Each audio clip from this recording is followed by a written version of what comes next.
most of the population is an emotional authority. I'm one, you're one. The misconception about emotional authorities is not that you're an emotional person and make your decisions out of emotion. It's that you have really strong emotions. You have really high highs, really low lows. And your wave is like up, down, up, down, up, down. So you're not meant to make a decision when you're riding that wave. When the wave starts to settle and gets back to a place of neutrality where you're not really feeling super excited or super high or super enthralled, or you're not feeling super low or negative or depressed or whatever, that's where you're supposed to make the decision from. What do you suggest that people do to bring themselves back to that place of divine neutrality? You have to sleep on it. When you are making a big decision about career, about location, about relationship, and you are an emotional authority, you cannot make it when you're excited about these things. So it can't be impulsive. Cannot be impulsive, which is so counterintuitive to every single emotional authority that I've ever known. You want to make impulsive decisions. You want to act out of emotion. Things are great. Oh my God, I'm so excited about this. Why would I not say yes? Yeah. No. Learn to say maybe. For those who are deep enough to get it, but profound enough to not care. You're listening to Consciously Unconscious.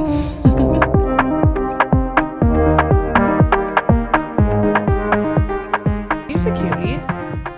Ooh, no, he's not. I love a beanie on a man. He's 50 years old. Oh my God, my client. Okay, sexism. Ageism. My client the other day at work, who I just absolutely adore. She's like a 75-year-old woman. She comes in probably twice a month and drops stacks. And we're just like chatting, and she's like, are you into older men? I have someone that I want to set you up with. And she just goes on this tangent about being into, if I'm into older men, and she's got someone for me and describing him and he's so cool. And this how and much this. older? Well, I say, yeah, like what are we talking, Deb? She goes, well, he's 77. I said, perfect. You have to do it for the plot. I said, I never thought that I would be put into a situation where I would have an opportunity like this. And this feels like my moment and I have to seize it. We did just kind of manifest this for you. We were talking about on our way to LA that if you do not find a partner of age this year, we're going to make you a high-end escort. Yeah. This is your moment. This is my moment, I think. This is your moment. Yeah. My favorite number is 7. I do have it tatted on my arm. 7 is something's good about that. Something feels right. So, and I trust Debbie. She wouldn't tell a lie. He's a cool guy. She wouldn't tell a lie. So, what is he about? What's his? She just says he's really cool. He's really funny. He lives in California.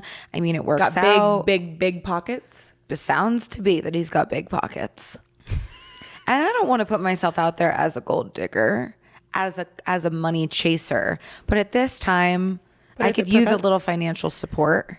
And, I do believe a 77-year-old would appreciate my young, supple personality. They would appreciate what you have going on. Yeah. So that might be a route that I'm going to take. And it's my gateway to California. We just got back from California for New Year's Eve, and we just had the best time ever. It's funny because I organized the trip naturally, and I organized a couple's trip that I went on. So it was me and Jamie and Taylor and Amanda and Lucas. And I basically role played as their child the entire time. I was about to say, usually if you fifth wheel on a trip, you're like this single friend that we're trying to set up. No, we were like, get in your high chair. Yeah, I was like, Mama, Papa. We're just going to pay for her. Yeah, thank you. 2 tabs. Yeah, it was so fun. I mean, there's magic in the air around New Year's Eve no matter what. But being on the beach was ultimately calming to our nervous system right off the rip. We did the Walk of Stars. We did Hollywood Boulevard, Sunset Boulevard. Rodeo Drive. I mean, we leaned into the tourism. We had to.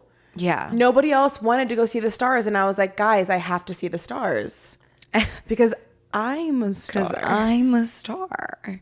Yeah, it's pretty disgusting, actually. Yeah, but it was a sight to see. If you haven't been, you do have to go see it. And I was actually just in an Uber on the way over here. And the lady was talking to me about how she saw the ocean for the first time in her life. 2 years ago, she had to be at least 60. Magical. She went with her daughter and her granddaughters. And, before that, she hadn't been on a plane for 31 years. It Was really she locked up in a cage in a basement or? kind of seemed that way a little bit. She was lovely though.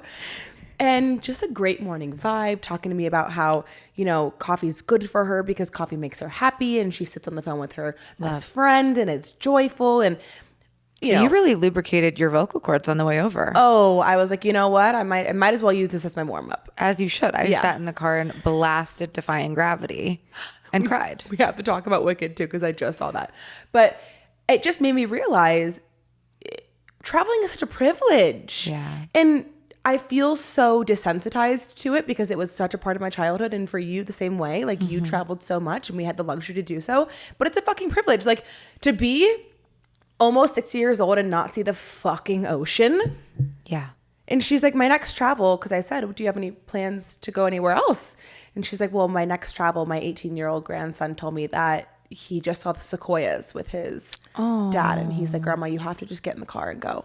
Love. So she's like, I might get in the car and go. Well, here's the thing. Travel is such a privilege, and I see that it's gotten more expensive as time has gone on, and it can be very inaccessible to some, especially if you have, you know, trouble maintaining a home as it is in terms of putting food on the table, in terms of taking care of children. I mean, like, your basic needs come first, right? But I also think that it has this framed perception of being inaccessible, of being extremely expensive, of being this like high-end inaccessible thing that people can't get to.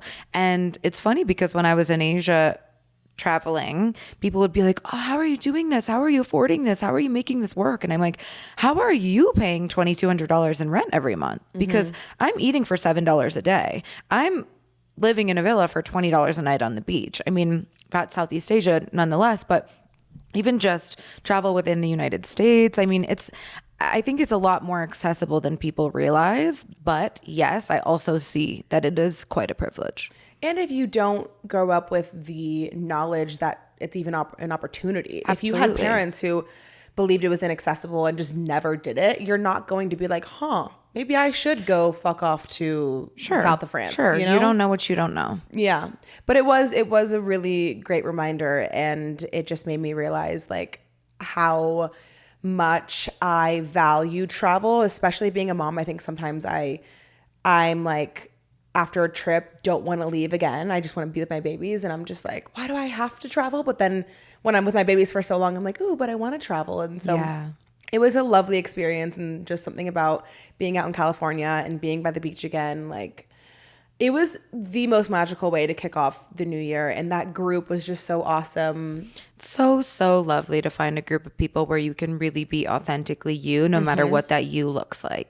You don't have to talk if you don't want to talk. You don't have to put on any front. You don't have to exert effort in any way other than just being exactly who you want to be in that moment. And everyone was super supportive of each other, super acceptant. Like it was a really fun time. Well, we're all young individuals who are actively working towards our dreams and goals. And that is so beautiful to be around. But also young individuals who are, yes, actively working towards our dreams and goals, but also actively working on being completely present and engulfed and submerged in a specific moment.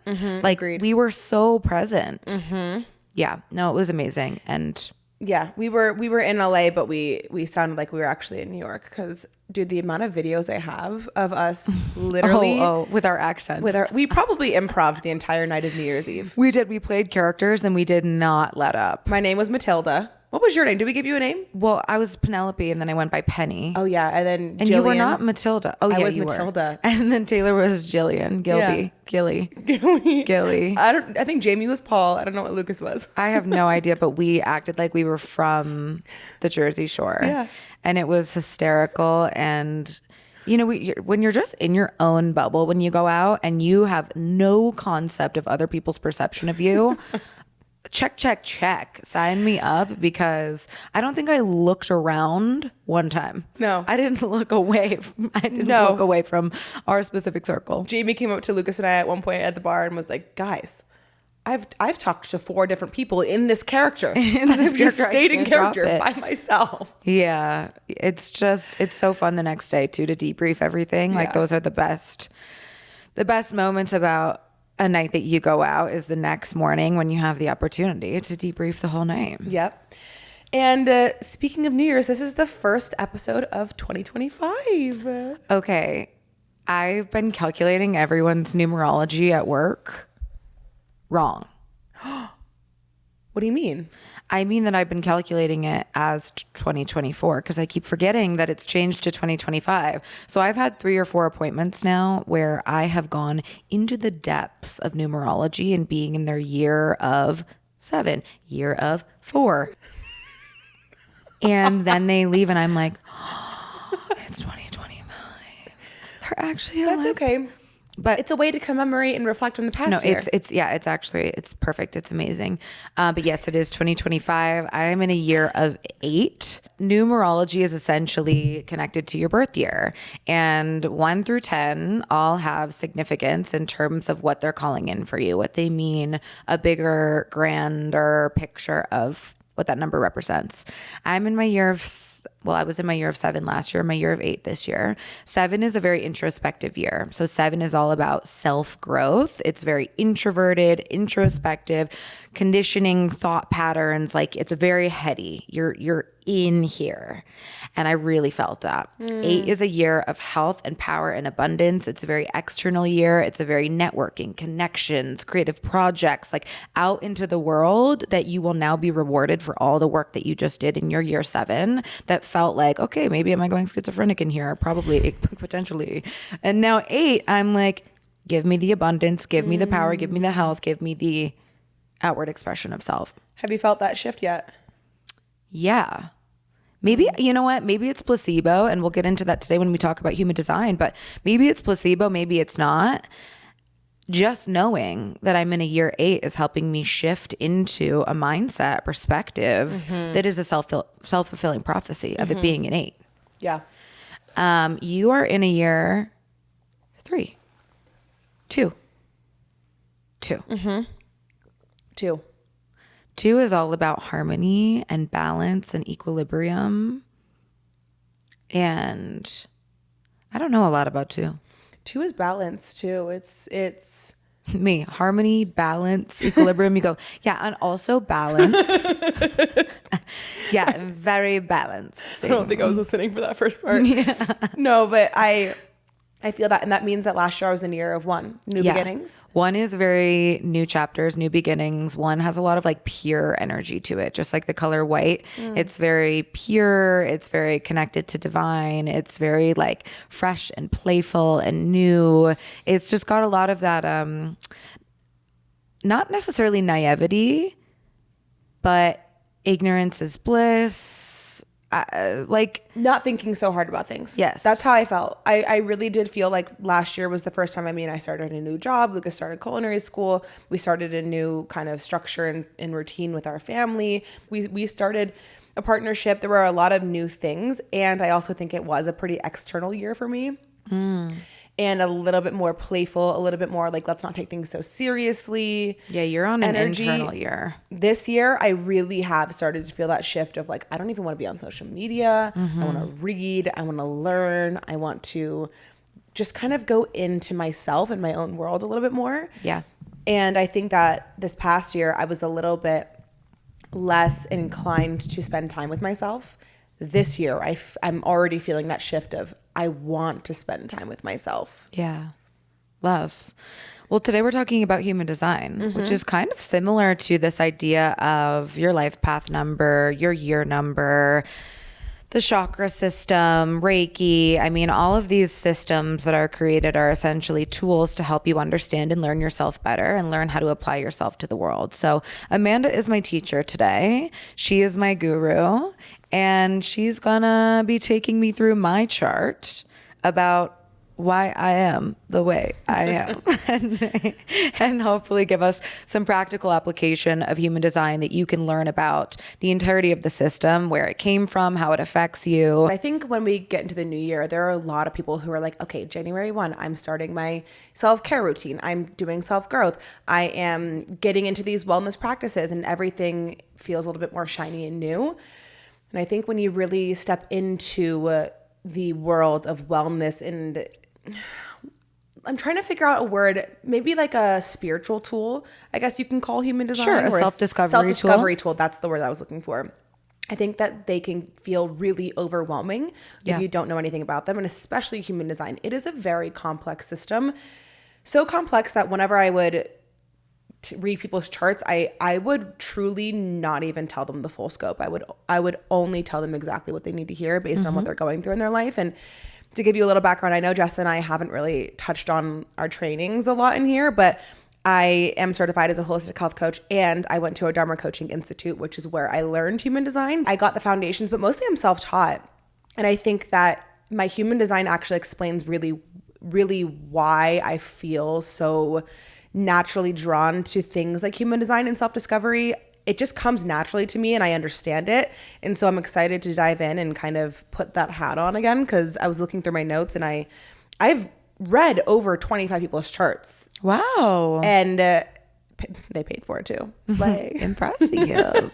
But I haven't read charts in so long. So I'm really excited to dive into yours. But before we do that, we do need to do beverage of the week. Do you want to sing since you've set it all up? Okay. Ba-da-ba-ba-ba. Ba-da-ba-ba-ba. Beverage of the week. Beverage of the week. Yes. It's tailored to our design. Ooh. That was really nice. That was really nice. It just came to me, when you like dove right in, I was gonna let you have a moment of that by yourself, and then it was too catchy. I had to join. I had to be the backup choir. I felt like one of those people, you know, where they do the step. Yeah. And beverage of the week. It was very very stage worthy. Okay, talk me through. Okay. They're gorgeous colors. So our beverage of the week is 2 beverages because we are different human designs, and I am a projector. I'm a 2-4 projector. That's mine right there. That one's yours. I'm a 2-4 She was projector. like, get it yourself. With an emotional authority. This is called the Island Dream Juice. And the reason I got the Island Dream Juice is because projectors are a non-energy types, which means that they really need to find that beautiful balance of rest and work. And so it just made me think of projectors being on vacation, needing to like kind of be on that island time sometimes and not be so go, go, go, go. Love it. So that's mine. Gorginess. Jessa's is called the Beast Mode. Oh my God. Fucking right. It's obviously a beet drink, but it's because Jessa is a 1-4 generator with an emotional authority. And generators are the energizer bunny of the designs. They are the type that is really this life force energy, this go, go, go. They can sustain energy. And so I just thought it was fitting with beast mode, that like you really can harness the beast mode because you have that activated sacral, that center that allows you to just really drive energy from and be consistent with it. Wow. Yeah. A beast and a bouse. Okay, let me pour my drink. Pour it up, pour it up. I mean, it's good. You can just drink it from there if you really want to. Yeah, I'll be drinking it from here. Mine is good too. Wow. Do you want to try mine? Yes, I do actually. Okay. Beast need a mode. little You beast mode. You need some of my generator energy. I need some projection. And that is the cool thing. Ooh, yours is really good. Oh God, your mouth is bright red. Is mine gonna turn bright red? No. Mine's better than yours. Is it good? My mouth? No, it's good now. Okay. Oh, claw. Cute, right? So cute. Good And job. so in terms of the drinks too, where Jessa was like, oh, you need some of my generator energy. That's kind of what human design is it is this essentially a snapshot of where the stars and the planets were aligned when you were born. There's a lot more nuance to that definition, but I'm just going to leave it at that for now for the sake of you guys digesting this. And it really is this thing that allows you to understand your energy better and how it interacts with the world. So Jessa was spot on when she was saying, you need a little bit of my generator energy, because when I'm with a generator or a manifesting generator, especially if I have open centers, I will take on your energy and vice versa. So it really is this blueprint of your energy, what it is, what it came here to be, and how it's meant to be expressed and interact with the world. Love. It's essentially what human design is. Can you maybe compare it to how it's different than astrology? Because it's based on astrology, but it's also based on the chakra system. It's also based on the Kabbalah. It's also based on I Ching. It's a channeled system, which we'll talk about, but talk to the people about why it's not just another astrological chart. Your human design, the way that you calculate it is by knowing your birth date, time, and location. And it was channeled by this one man, Ra Uru Hu, in 1987, who literally just channeled all of this information. Well, I think we need to clarify what channeling is. Channeling is essentially receiving information from a source that is outside of your rational mind. So channeling is something that some other people call downloads. It's called, a creative flow state. It's called receiving intuitive wisdom. It's essentially, he described it as receiving direct articulated messages of this entire system. Some people receive it as visions or imagery. Some people receive it as words. Some people receive it as emotions. But it's essentially, quote unquote, downloading, channeling information from a source outside of yourself.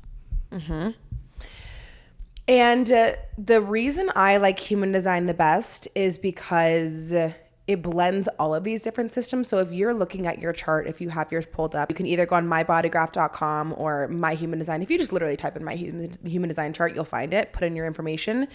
And if you're looking at it, you're going to be looking at this like chakra system with all of these lines and some things that are colored in. It's going to look really weird. You're going to look at numbers. You're going to see planetary arrangements on the side. Like there's a lot going on with it. And that's why I feel like it's super overwhelming to people if you don't know. Basic level, it's really only important to know your energy type, your profile, your strategy, and your authority. That's basically really what you need to know to be able to harness this. But it's super tangible. I think for me, astrology I love because I do resonate with it, but it's a little less applicable to my everyday life.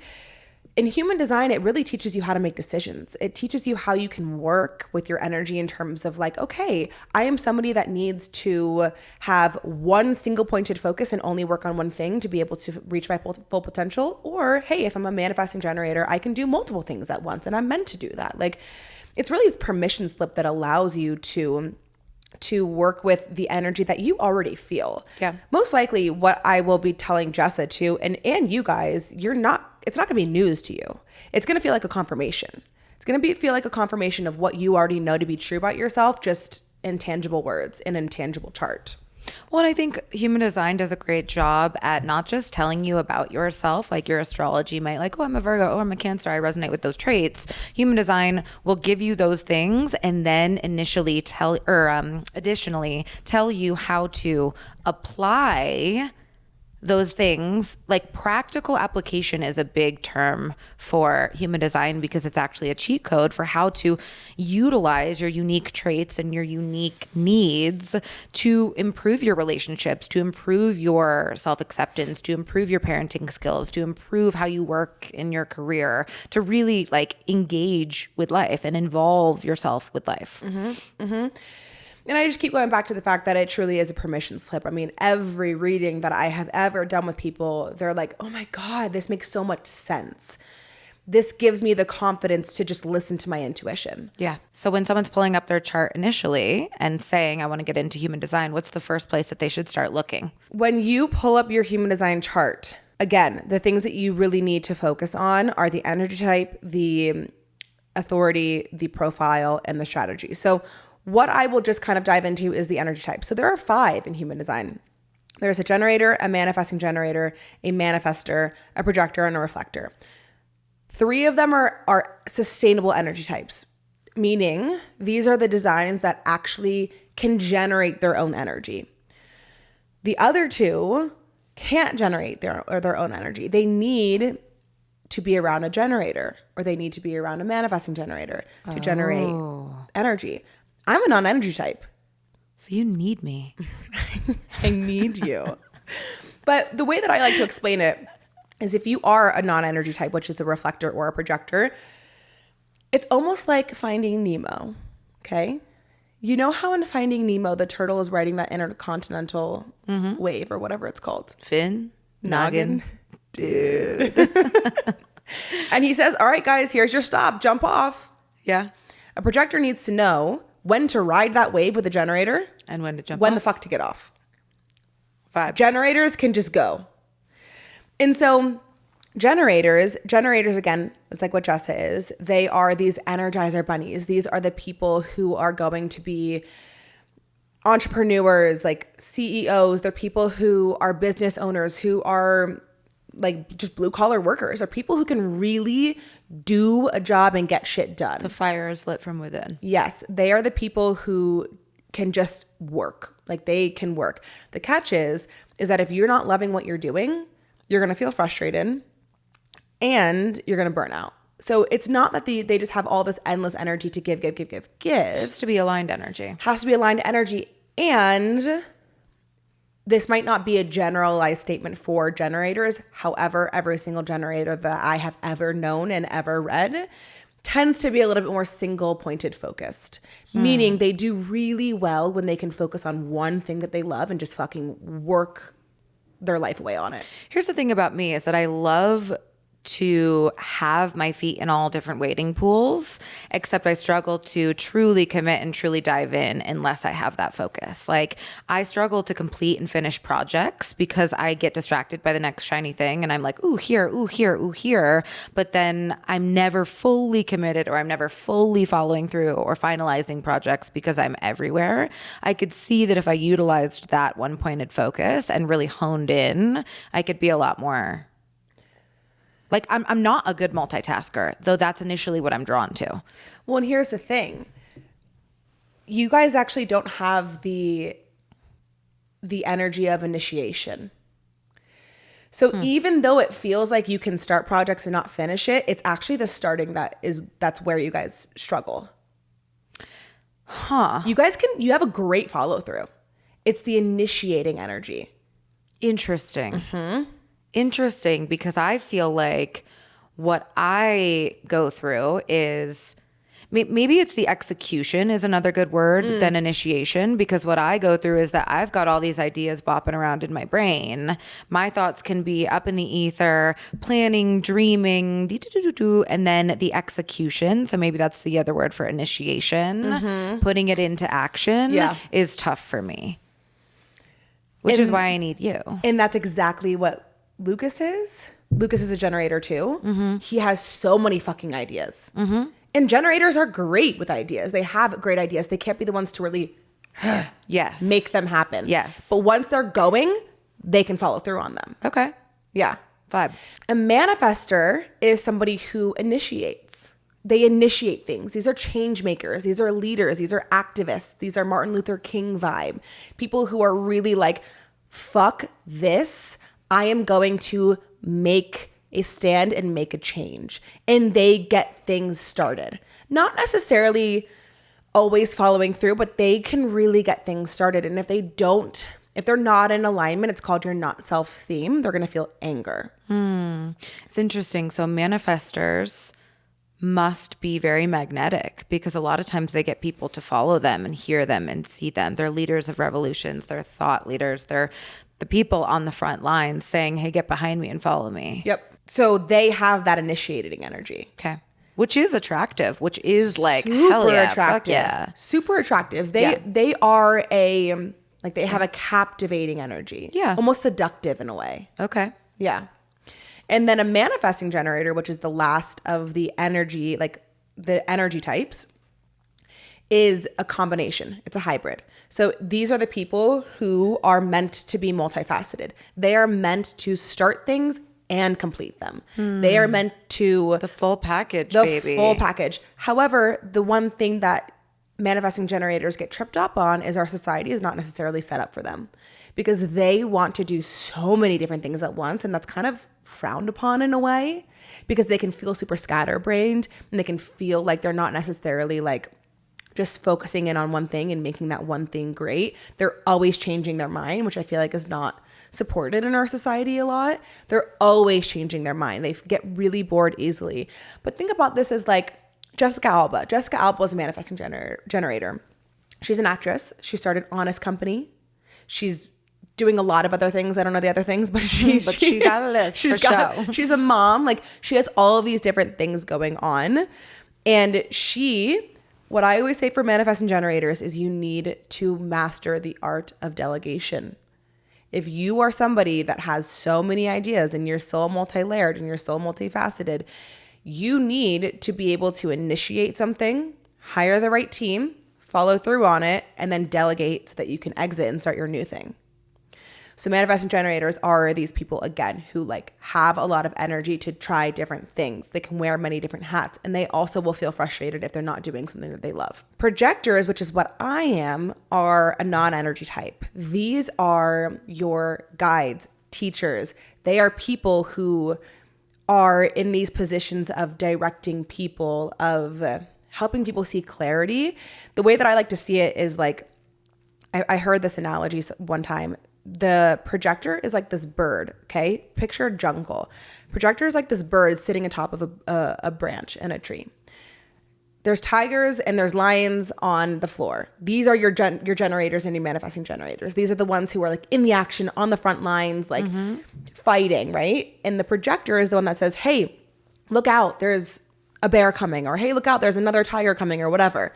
So they are able to see more of this like third eye perspective on what's going on and help them see a little bit more clearly. Yeah, you got to be observant. Yep, and they're really your teachers. That's what projectors are. Again, they're non-energy types, so they don't generate their own energy, meaning if they try to, which is where I feel like I get tripped up sometimes, I get really burnt out. Like, I'll just be exhausted. And so the fifth energy type, which is also a non-energy type, is a reflector. I have encountered maybe 2 reflectors. These make up like 1% of the population. Projectors make up like 20% of the population. Slay if you're a reflector. Yeah. Projectors, I think, are like 20-ish% of the population. Generators and manifesting generators and manifestors make up like more. But reflectors are super, super, super rare.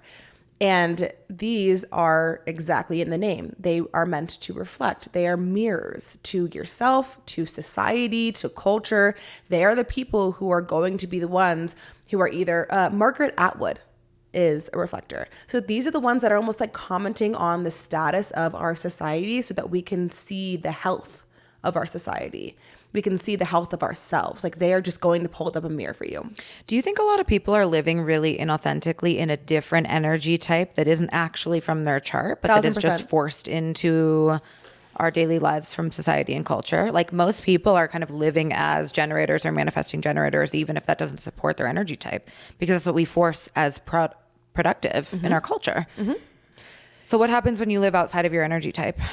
You just get completely burnt out. Yeah. You get completely burnt out. You'll end up unhappy. So that not self theme is really important to see whether you're in alignment or whether you're not in alignment. So for projectors, our not self theme is bitterness. So what's my not self theme? Frustration. Yeah. So remember us? Yeah. Remember 6 episodes ago I said I was having a problem with anger? Yeah. Manifestors is anger.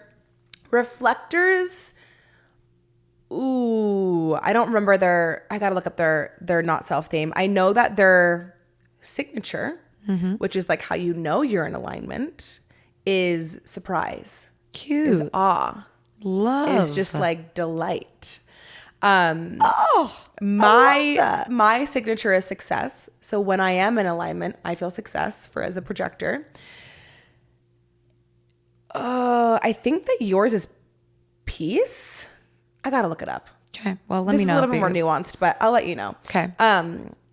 But if you're not in alignment, it's worth going to look at your not self theme and see if you feel that way. And if you do feel that way, that's when you know time to make a change.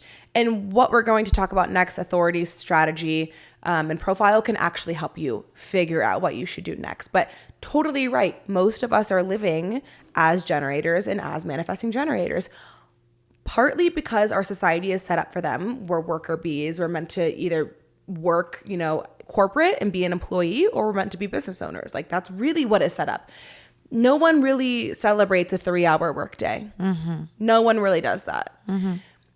And so Partly because of that, but also partly because 50% of the population is generators. Right. And so reflectors, they have completely open charts, meaning they don't have any defined energy centers, which means if you have a defined energy center, that's a fixed trait. You have a fixed, so your head and your ajna centers are fixed, meaning that your opinions, your questions, your head is very like fixed and less impressionable, less Your ajna malleable. is your throat, by the way. So your throat chakra. Throat chakra, and then no ajna. It's different in human design. Oh. Human design has 9 and chakras has 7. Okay, forget what I just said. Cut that. I'm trying to just take a back seat and let Amanda teach me. She's a projector. It's different. She's my teacher. Yeah, so your head and your ajna center. Look, I'll show you. Look.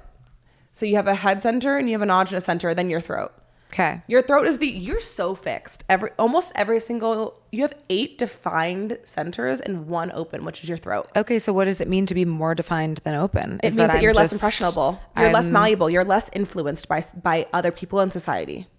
Do you feel that about me? Yes. I think that you are very strong-minded and very opinionated, and when you feel one way about something, it's hard to shake it. I do feel like you are open-minded. Mm-hmm. I'm the same way. I have both defined, but I think it's less about being open-minded and more about just less easily influenced or less able to kind of leave your own integrity. Right. In a way. Right. It's a little bit harder to do that. But you do have a open throat center, which I do too, which you'll relate to this, means that like you have a tendency to seek attention and validation. Duh. With your throat specifically. Words of affirmation. But it also means like the way that the throat center has always been a little bit difficult for me to understand. It's complex in the way that because again, this information was channeled. So a lot of it is this jargon that's like harsh. These words that feel like they shouldn't be here to describe something, but they are. Example? If you look at your chart, you'll be able to know what the fuck I'm talking about. Okay. Because every program, basically, if you use my body graph, you'll know what I'm talking about and it'll have a description. But the throat center also is like, because you are open, if you are around somebody with a closed throat center, a defined throat center, you might amplify their energy. So if you have Emma has a defined throat center, which is also why I feel like she can speak off the dome. Yeah. So eloquently. Yeah. It's our open throat centers. She can really just go. Yeah. And I feel like when somebody is around her that has an open throat center, they also feel that energy and they amplify it. So not only is it important to know your own chart, but it's important to know the people's charts that you spend time around to understand how you can effectively influence each other and build each other up. Because especially if you have an open solar plexus, which is where your emotions are, if you are around somebody with a defined center, and even just around somebody who is emotional in the moment, and you have an open center, you might find yourself taking on those emotions and amplifying them tenfold. In both a positive and a negative way. 100%. I remember one time I was ranting online about something that happened. Naturally. That happened, I think, to Lennox at daycare or something. And one of my old clients literally sent me paragraphs and paragraphs and paragraphs being like, I'm so fed up for you. What's going on? Because she was an old teacher. A couple hours later, she texted me. She's like, okay, I was wondering why I was so upset. I don't know what came over me. Yeah, but she's a reflector. Yeah. So she was like, I'm realizing I was just taking on your energy of emotions and I was amplifying them tenfold. Like, I'm okay. Interesting. Mm-hmm. So it's really, really useful to understand what's going on there. Talk me through the difference of authority and strategy. Okay. So your authority is how you make decisions. Mine's emotional. I fucking know that. Yours is emotional authority and so is mine. But do you think that you're attracted to people with similar charts? Like, do you think that you are more likely to be attracted to people who express similarly and have similarly defined charts? Or is it true that opposites attract? I think it's both. I think that it's more about what you need versus what you're attracted to. I think it's more of what you need in the moment. Okay, so moment by moment. So I think because just what I was saying with there are certain areas in life that you can learn from people's energies, especially for me. I'm a projector. I need that generator energy. I need that manifesting generator energy. So for me, if I need somebody who is a little bit more intuitive than me because I have an open spleen center, I want to be around somebody with that defined spleen center.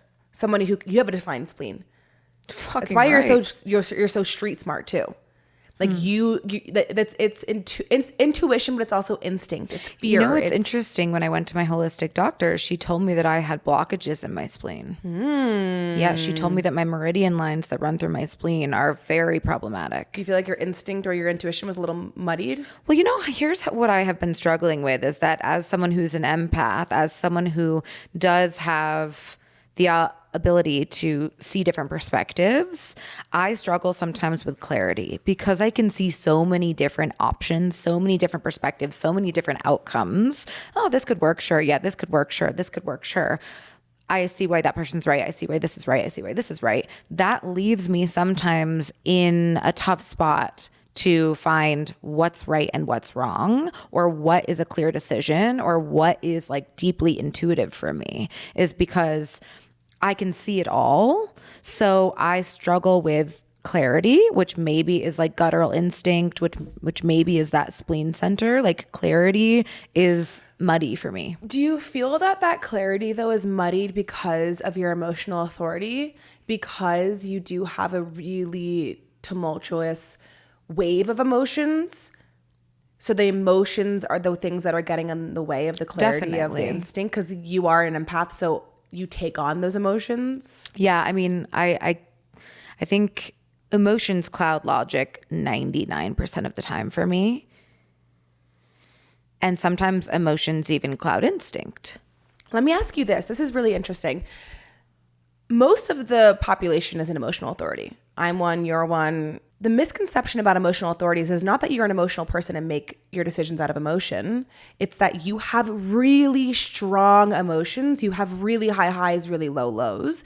And your wave is like up, down, up, down, up, down. So you're not meant to make a decision when you're riding that wave. When the wave starts to settle and gets back to a place of neutrality where you're not really feeling super excited or super high or super enthralled, or you're not feeling super low or negative or depressed or whatever, that's where you're supposed to make the decision from. What do you suggest that people do to bring themselves back to that place of divine neutrality? You have to sleep on it. For me, it's sleeping on it for 3 weeks. If it's a really big decision, and again, exercise your authority. If you have never known your authority and you're like, oh my God, I'm a splenic authority, which is instinct. Basically, these people literally need to make the decision in the moment. Instinctually. That's splenic. But if you've never exercised this, sure, try it with like your breakfast tomorrow morning. But this is really not for the little decisions, because there are little decisions we have to make every single day that we make out of emotion, out of logic, whatever. But it's location, it's career, it's relationships. These big life decisions, that's what you're meant to use your authority with. And so when you are making a big decision about career, about location, about relationship, and you are an emotional authority, you cannot make it when you're excited about these things. So it can't be impulsive. Cannot be impulsive, which is so counterintuitive to every single emotional authority that I've ever known. You want to make impulsive decisions. You want to act out of emotion. Things are great. Oh my God, I'm so excited about this. Why would I not say yes? Yeah. No. Learn to say maybe. Learn to say, this sounds amazing. I'm so interested. I need to take some time to think about it. And then what? Then you just wait for the drop-in of and the you answer? will, and it'll come. For emotional authority people, you're never going to be 100% about something. As long as you get to the point where you are 80% sure, it's right for you. So what do you think about the concept, the saying, if it's not a fuck yes, it's a fuck no? I struggle with that. Yeah, I don't necessarily agree with Lucas has been saying that fucking shit so often lately, and he got it from Ethan. I'm like, I've been thinking about it a lot. If it's not a fuck yes, it's a fuck no, and a lot of people live by that, and I just think that that's way too black and white. I don't think that that is inclusive of experience. I agree. And I do think that it's never going to be a fuck yes for an emotional authority. You know when it's going to be a fuck yes is when you first hear it and you're so fucking excited about it. You're like, yeah, oh my God, I love this. That's the fuck yes. Don't listen to the fuck yes. Yeah. Don't listen to the fuck yes. It's going to get you into trouble. Okay, so we have emotional authority, we have splenic authority. What else? There's a bunch. So here's the other thing that's really interesting about you specifically is you have a defined spleen and you have a defined sacral. Being a generator, all generators have defined sacrals. Not every generator has a defined solar plexus. If you do, you will be an emotional authority. But if you don't have a defined solar plexus, you will be a sacral authority, which is gut instinct. So I'm curious for you if because you have a defined spleen and a defined gut and a defined solar plexus, if you have a lot of different areas where you're getting those like downloads of what you should do or what you shouldn't do. Because you do as a generator have this instinct of gut. You have this gut reaction to things. It's a bodily reaction. All generators have this. It's a visceral reaction for sure. I think a lot of times I'm able to talk myself out of my guttural reactions, or I'm able to like. That's your emotions coming in. Exactly. My emotions feel stronger than my guttural instinct, which is problematic. Mm-hmm. Or I'm able to like think about quote unquote practical application and realize that like maybe my instinct or intuition doesn't align with practical application. And then I'm like, well, you know, that's not the right decision to make right now. Mm-hmm. So I talk myself out of it. I do think that that's the biggest issue for generators with sacral authority is talking themselves out of their gut instinct. Yeah. All the time. I'm in like this constant, it's not necessarily a battle, but it's a constant conversation of where did that come from? Mm-hmm. Was it here or was it here? That's why you need to give yourself time. Yeah. Because you are the emotional authority, and it doesn't mean, for me, perfect example was I wanted to do a master's program last year. I almost went to school to be a transpersonal counselor and get my what's the master's? MA? Mm-hmm. And get my MA in MBA? that. That's a business. No, that's a business, I think. But I was going to be a therapist, essentially. And I was so excited about it. I applied. The next day I woke up and I was like, oh, do I want to do this? I don't know if I want to do this. The next day I woke up and I was like, fuck yeah, I want to do this. Are you kidding me? Like, this would be so sick. And I literally got to the stage of getting accepted and going through the 6-hour interview process and putting my deposit down to realize not for me. Because what happens a lot of the time with emotional authorities is that you wake up one day feeling so great about it. The next day you wake up and you're like, no. Next day you wake up and you're so great about it. So it's this like wishy-washy. It's roller coaster of like. So what is going to tell you, because again, it's not going to be that fuck yes, even if it is for you, is if you wake up one day and you're like, yeah, you know what? This does feel good. And then the next day you wake up and you're like, yeah, it still feels good. It's not like as exciting, but it still feels good. The next day still feels good. So it's getting to that more stable place. Yep. Okay. What's strategy? So strategy, the way that I like to think about strategy is it to me, it is equally as important as authority, because it's how you are going to get to the point of having an authority and making a decision. Is your strategy is how your opportunities are going to come in. It's how things are going to present itself to you that then you can use your authority to make a decision about. So for example, your strategy is to wait to respond, meaning that life is naturally just going to put things in your path, kind of like a buffet. Hey, do you want that sausage for me? Or do you want eggs, or do you want whatever? Life is going to put things in your path for you to respond to. That's why you have to really start getting more in touch with your gut instinct, because your authority or your strategy as a generator is to wait to respond, but it's utilizing that gut, that sacral, because your sacral is going to respond to things, and that's how you know whether it's right for you or not. Your energy is literally going to be lit up by things or not. It's interesting that what I feel like you're describing to me is opposite of how I normally behave. Usually it is. Like, why am I working so naturally out of alignment with my chart? Like, my first instinct is impulsivity, respond right away. Like, I think it's often harder to be in alignment with your chart because it's not how everybody else operates. I think the one thing that human design is really great at is making you realize that you are the only person with your energy. You only need to pay attention to your own energy. You are truly an individual. Whereas astrology, I'm an Aquarius, somebody else is an Aquarius, we bond off that, we're the same. Right. Human design is completely individualistic. So you're being asked to follow your true essence in a society where you are one of one. So that's hard to do. Human design is more about how we express our energy than our purpose. Both. Your energy lends itself to your purpose. Right. So, but yes, your energy and being in alignment with it is what's going to allow you to live out your purpose, because it's going to allow you to respond to the things that are right for you instead of not missing those things, but continuing to do the things that are not right for you. Mm-hmm. So you'll get there. It'll take you longer to get there. Mm-hmm. But yeah, your strategy is to wait to respond. And I feel like this is, I mean, all strategies are pretty hard for people. Mine as a projector is to wait for the invitation.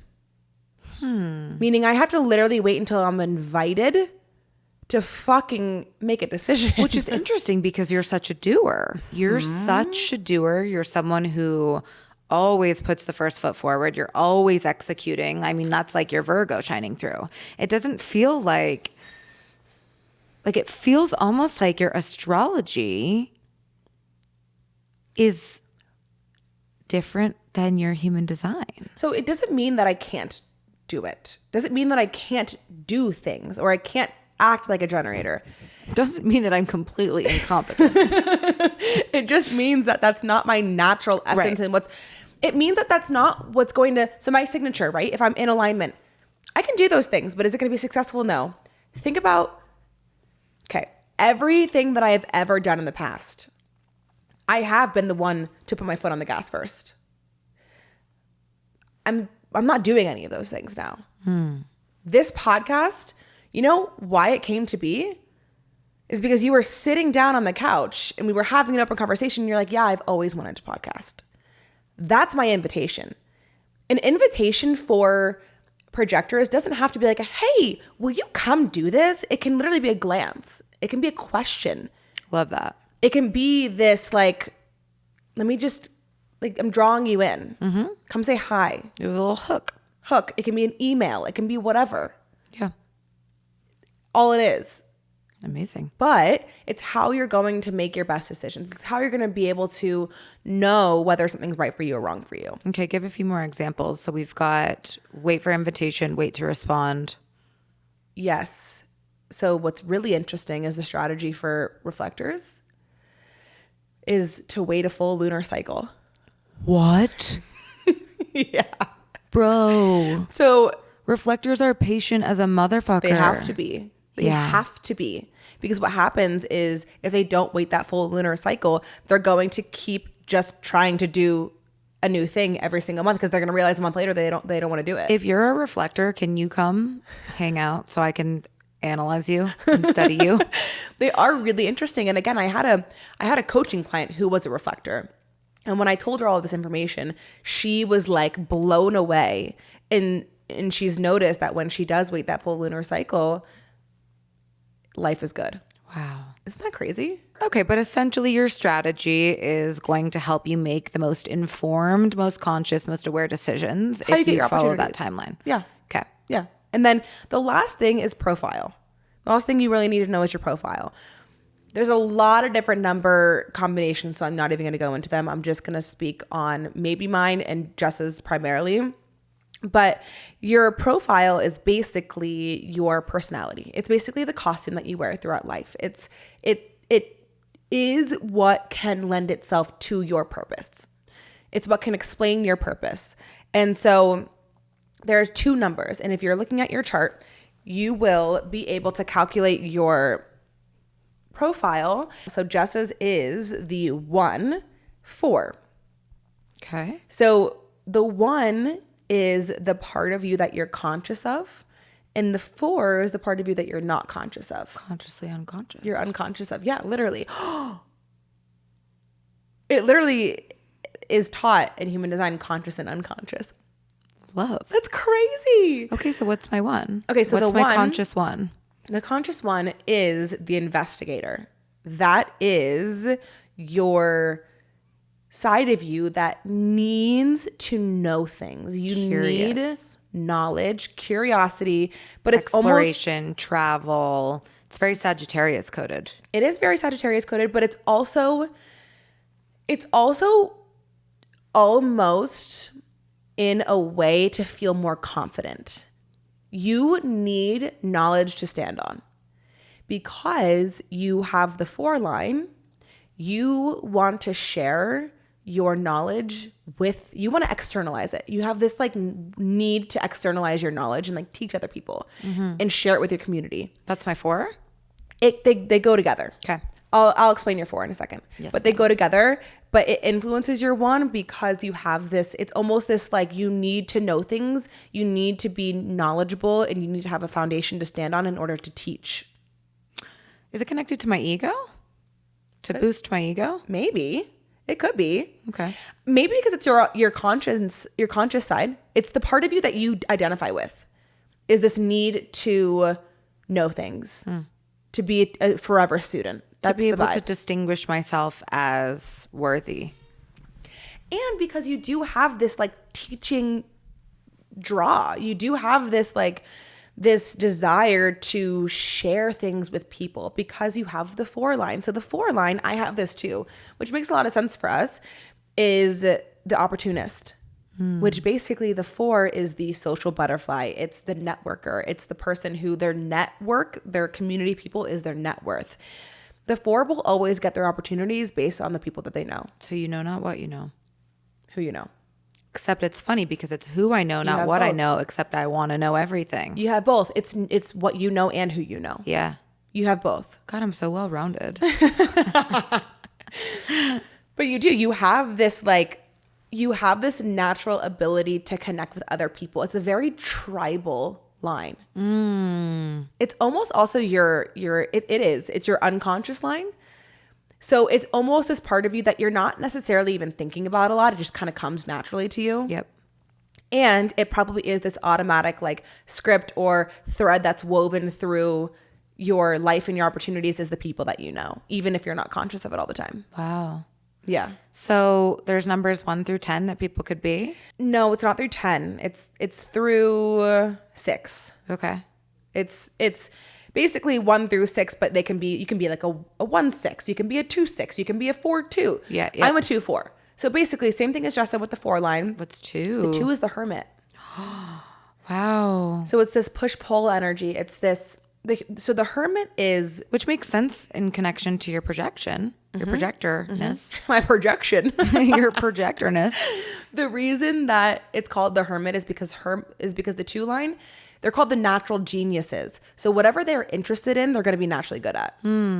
However, in order to hone their skills, they need to be alone. That's so you. Yeah. 1000%. Yeah. I feel that deeply. Like the 2 line is this line that you really need to be by yourself. However, it is that push-pull energy because I also have the 4 line where I want to be social. I want to be out. I want to be making connections. So it's both. Yeah. But it's interesting. So well-rounded. It's interesting how both of ours is kind of this like polarizing energy. Yeah. What do you think the most misunderstood part of human design is? Like, how do you get people to not overcomplicate it? If you look at your chart. Well, just maybe a 2-part question. What do you think just off of the rip? No, it's if you look at your chart. Oh, that's the answer. Yeah. I would never recommend somebody to look at their chart if they don't know anything about human design. I would recommend go getting your chart fucking read. If you look at that page, you're going to be like, what the fuck am I looking at? There's arrows, there's numbers, there's planetary arrangements, there's define, there's gates, there's channels. We didn't even get into gates and channels today. Yeah. It's complicated. That's why you really only need to start with energy type, profile, strategy, and authority, because that's the most applicable to your life right now. However, though, when you were saying, about empathy and sensitivity and how it clouds your judgment, you have a channel of sensitivity. I have a channel of sensitivity? Yeah, I'm the most sensitive human being to walk planet fucking Earth. I cry if someone looks at me the wrong way. But that's not necessarily what it means. It means that you have this empathetic nature. It's Well, that too. It's senses, like clairvoyance, like My chart is just saying that I'm a superhuman, perfect psychic. genius investigator, amazing empathic friend that energizes everybody.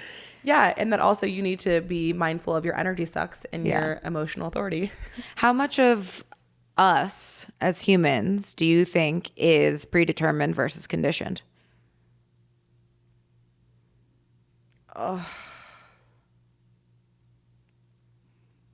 I think that everyone is predetermined. It's just whether you choose to ignore it or not. I think it depends on the person. If you are tied more to your conditioning, you're going to be more like your conditioning. But if you are truly committed to unraveling your conditioning and finding out your true essence, it's your true essence. I like that answer. Yeah. Yeah, I mean, the question is truly like nature versus nurture. And if you could break it down into a percentage, like which is which, right? That's a tale as old as time. What's the question of how much of each are we? Or the question is how much of each are we? And I think that we are both. We know that. We do have not only biological, chemical, genetic makeups that determine who we are, but we also have things like human design based on our energetic bodies, our chakra systems, based on exactly where the planets were aligned in the sky when we were popped out onto planet Earth, like bigger systems, bigger things that determine our essence on this planet and our personality and our decision making and our strategies and all these things. But those things can be completely clouded by how we're told to behave, what positions we put ourselves in, what levels of survival we have to take to exist in this world. That's your nurture, right? What household you grew up in, all these ways that cloud your essence. So I like what you said about unraveling all your conditioning. Unlearning is the hardest part about aging and becoming more aware of your nature.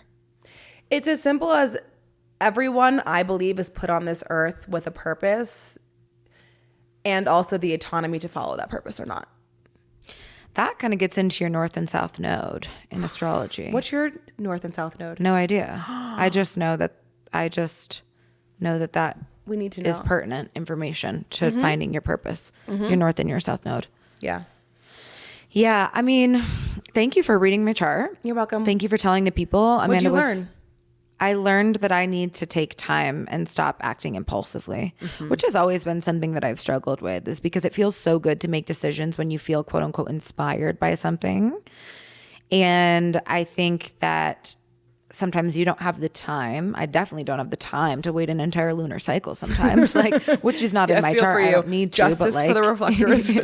So sometimes, like, I think you are put in positions where you're not given the luxury of time to make the decisions. But it is something that I think I could learn from, is not acting impulsively, not acting out of emotion, not acting like right off of an initial feeling and letting it settle within me. I've also learned that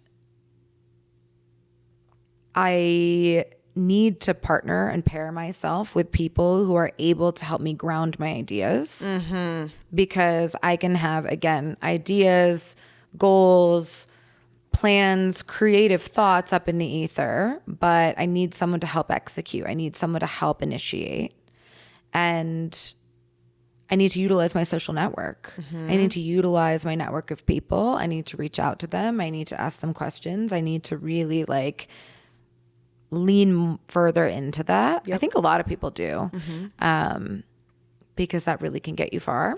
What else did I learn? It's just interesting. You know, it's kind of like I mentioned at the beginning of the episode. It's interesting whether or not, does it fucking matter if this was channeled information? Does it matter if this is truth? Does it matter if this is objective? Does it matter if it's all right or wrong? No, but it matters if it helps you learn about yourself in a certain way. It matters if it helps give you awareness to stop, look around you and say, how am I interacting with the world? How am I interacting with other people? How do I process emotion? How do I process thought? What is the best environment for me to eat in? What is the best environment? I mean, this human design tells you a lot of stuff, and I learned a lot of things. I mean, I've ran my chart on like an app before and been like, whoa, holy shit.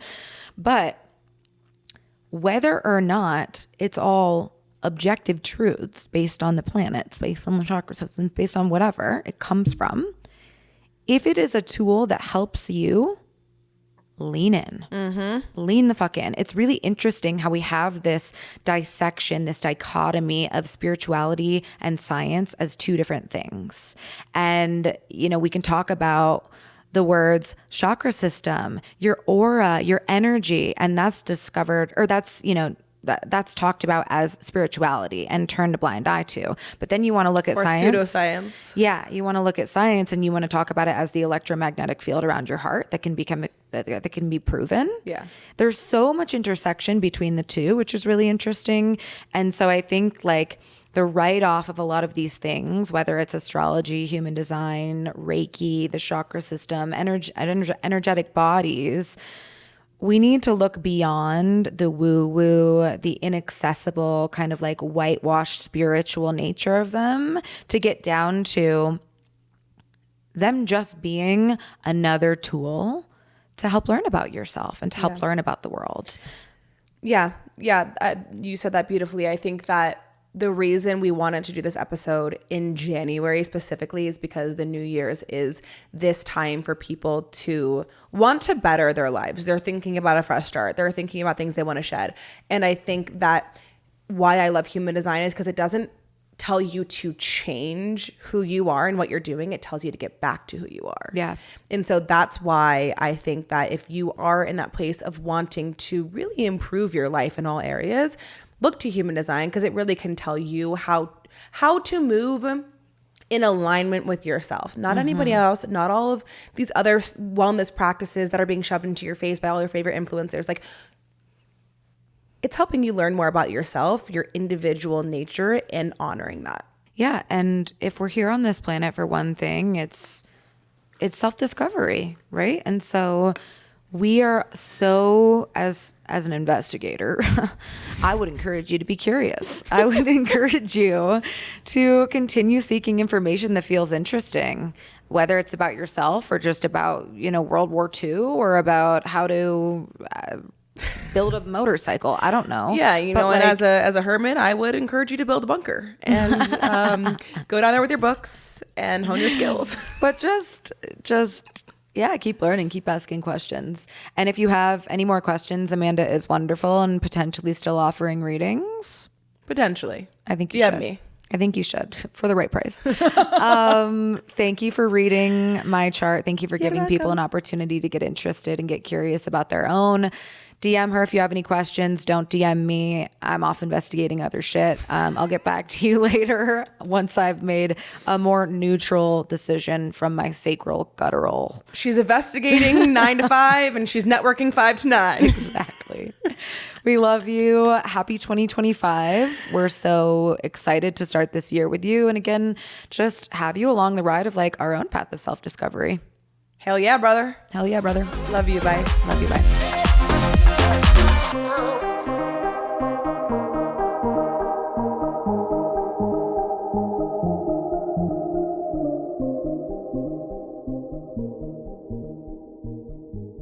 Oh, also, can you get out of my frame?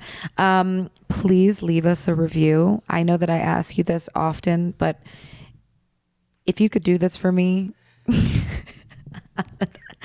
I would really appreciate that from the bottom of my heart. I will add you to my social network. Love you. Bye.